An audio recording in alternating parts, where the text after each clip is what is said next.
برادران عزیز و گرامی، پیش من چند سوال ها هست. میخواهم این سوال ها را برای شما جواب گردانم. سوال اولی که پیش من آمده است، میگویند که زن و فرزند حضرت نوح بدین مرده اند. آیا این حقیقت دارد یا ندارد؟ برادران عزیز و گرامی، حضرت نوح علیه السلام که از پیغمبرهای اولوالعزم بود، در سوره مبارکه عنکبوت آیت 14، اولا من از خود حضرت نوح برای شما گویم که سوالی که دادن زن و فرزندش از دنیا بدین رفتن، مثلا تا چه اندازه این حقیقت داره. الله مهربان در سوره عنکبوت آیت 14 میگفت: اعوذ بالله من الشیطان الرجیم ولقد ارسلنا نوحا الى قومه فلبث فیهم 1000 سنة الا 50 عاما. الله مهربان میگد ما حضرت نوح را مبعوث به پیغمبری کردیم و به سوی یک طایفه مردم او را همچون پیامبر فرستادیم. فلبث فیهم 1000 سنة الا 50 عاما. ما برای حضرت نوح 1050 سال عمر دادیم. حضرت عبدالله ابن عباس بچه عمک پیامبرمون گفتن که حضرت نوح 40 ساله بود که مبعوث به پیغمبری شد، یعنی پیامبر شد. 950 سال برادرای عزیز در راه دعوت بود،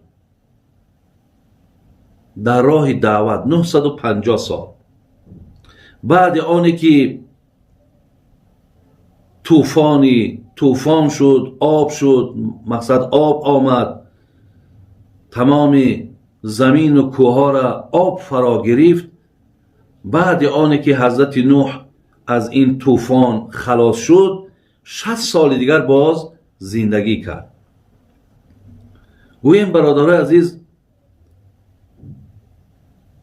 در این 950 سال دعوتش جمع 80 نفر آدم ایمان آورد و خلاص. ببینین قریب سری برادرای عزیز 12-13 سال ده یک نفر ایمان می آورد و خلاص. اگر چند برادرها حضرت نوح علیه السلام میگفت اعوذ بالله من الشیطان الرجیم، یک سوره مخصوص در قرآن به نام حضرت نوح داریم. میگو اینی دعوت قومی لیلا و نهارا. پروردگارا خودت میدانی که من شب و روز مردم دعوت میکنم، یعنی تنها روز نه، شبها هم دعوت میکنم. فلم یزدهم دعائی الا فرارا. الله مهربان چنان سرسختن، چنان دلهاشون سیاه هست که هرگاهی که از نام زیبای تو آغاز میکنم اینها رو به فرار میگذارن، میگریزن. و اینی کلما دعوتهم لتغفر لهم جعلوا اصابعهم فی اذانهم واستغشوا ثيابهم الی آخر آیه.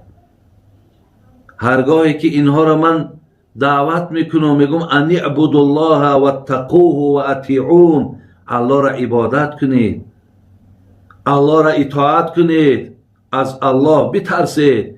اینها باشد انگشتاشون را در گوشاشون میدازند و جامه هاشون قطعی روی هاشون را میپوشانند تا مرا نبینند. همگی 80 نفر در 950 سال دعوت. چقدر مشکلات های سختی به سر حضرت نوح علیه السلام بود. شاید برادرها بعضی ها گویند حضرت نوح خیلی 1050 سال عمر دید. مفسرهای گرامی میگن البته این یک حکمتش همین بود که در او وقت مردم که کم بود، برای زیاد شدن مردم در روی عالم الله مهربان عمرهای مردم او زمان هم خیلی دراز کرده بود تا که نسل زیاد شود. تا اراده الله همین بود که دنیا را پر از آدم کند. برای این یکی از سببهای میگه دراز شدن عمرم همین بود. خلاص حضرت 1050 سال عمر دیدن. در قصه ها میگذرد که وقتی حضرت نوح را میگه حضرت عزرائیل آمد برای جانش گرفتن، گفتش 1050 سال در این دنیا زندگی کردی، میتونی که درباره این دنیا برای ما چیزی بگوی؟ یعنی چی بود از دنیا؟ چی داشته است؟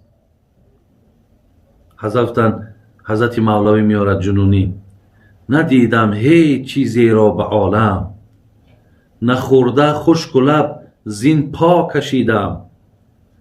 به دستم از گرفتن نیست رنگش، به دندانم ز خوردن نیست رنگش. گذشت چون خواب به خاطر نیست جز رنج و ملاله. حضرت گفتن هیچ چیز در یادم نیست، هیچ چیز در ذهنم نیست. اگر از دنیا پرسین ببینین این قدری که با دنیا من با این دستا سر کار داشتم، یگان اثر نشانشون در همین دستام نیست. این قدری که من مقصد تناول کردم دندانها ما بین، یگان اثری از دنیا نیست. گذشت چون برق چون خواب و خیاله. ببینین به خاطر نیست جز رنج و ملاله. برق گفته هم یک چشماقک میگیم، هم یک چشماقک که میزند و ناپدید میشود. گفت دنیا را همچنان یافتم. چقدر مقصد باید سرعت تیز 1050 سال حضرت گپ زدیسته. بغیر میگه درد، بغیر مشکلات، بغیر سختی در این عالم هیچ چیز دیگر ندیدم.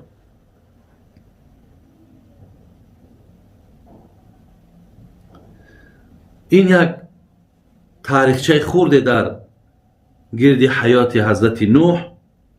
و در نسبت زن حضرت نوح الله مهربان چی میگه؟ این قرآن است و این سوره مبارکه تحریم آیت 10: اعوذ بالله من الشیطان الرجیم. ضرب الله مثلا للذین كفروا امرأة نوح و امرأة لوط كانتا تحت عبدين من عبادنا الصالحين فخانتاهما فلم يغني عنهما من الله شيئا وقيل ادخلن النار مع الداخلين. صدق الله العظیم. برادر عزیز، الله مهربان میگه من برای تمامی نفرهایی که از دنیا بدین گذشتن، کافر مردن، مثال میزنم زنی حضرت نوح و زنی حضرت لوط که اینها را الله مهربان میگه در نکاح بندگان صالح من بودن. یعنی حضرت نوح و حضرت لوط بندگان صالح الله مهربان بودن، اینها پیامبر بودن. میگه این دو زن، یعنی زن لوط و زن حضرت نوح، فخانتاهما، میگه اینها در حق این دو بنده صالح من خیانت کردن. خیانت برادرای عزیز به این معنا نفهمین که اونها فاحشگی کردن، اونها دست به زنا زدن. نه، این چیزها مناسب پیامبرها نیست که با زنهای فاحشه و با زنهای زناکار اینها زندگی کنند. خیانتی که اینها در اینجا آمده است این خیانت دینی بود، در دین خیانت کردن. زن حضرت نوح را دیوانه می گفت. ببینین چگونه ای که ابولهب و چگونه مشرکای عرب پیامبر خودمان مجنون میگفتند، دیوانه است میگفتند، حرکت های حضرت میدیدن، عبادت ایرا میدیدن، از جبرائیل آمدن که صحبت میکرد میگفت این آلایی میگه، این دیوانه است میگفتن. همچنان زنی حضرت نوح هم به حضرت نوح خیانتش همین بود که وی همچون دیوانه قبول داشت و بسیاری از سیرهایی که حضرت نوح با نفرهایی که ایمان آورده بودن مصلحتهایی که میکردن، این مصلحتها را به دشمنای حضرت نوح برده میرسانید. زن حضرت لوط هم برادرای عزیز هرگاهی که میگم مهمان خانه حضرت لوط می آمد، بین در روز میگه آتش می افروخت، علاوه میکرد، دود که می برآمد، مردم می فهمیدن که خانه لوط در مهمان آمده است. اگر شب میشید آتش افروخته میکرد که دانین که خانه لوط در مهمان آمدگی است. یعنی از آمدن مهمان ها، از ایمان آوردن مردم، از بس که قوم لوط دست به یک کار لیواتگری و حرام داشتن، اونها با این رفتارهای زیست چون میخواستن که حتی با مهمان ها و نزدیکای حضرت لوط هم این کار انجام تیان. یعنی در این کار دست حضرت لوط زنش هم بود. به این خاطر الله میگه اینها خیانت کردن و اینها از دنیا کافر مردن، زن حضرت نوح و زن حضرت لوط. و الله مهربان گفت که اینها حتما روز قیامت همراه نفرهای بی ایمانی که اونها را حکمشان به سوزاندن آتش جهنم هست، اینها را هم همراه اونها در آتش جهنم می سوزانیم و عذابشان میتیم و شکنجهشان میکنیم. بله برادرای عزیز، زن حضرت نوح علیه السلام و در برابر زن حضرت لوط علیه السلام هم از دنیا به دین گذشتند.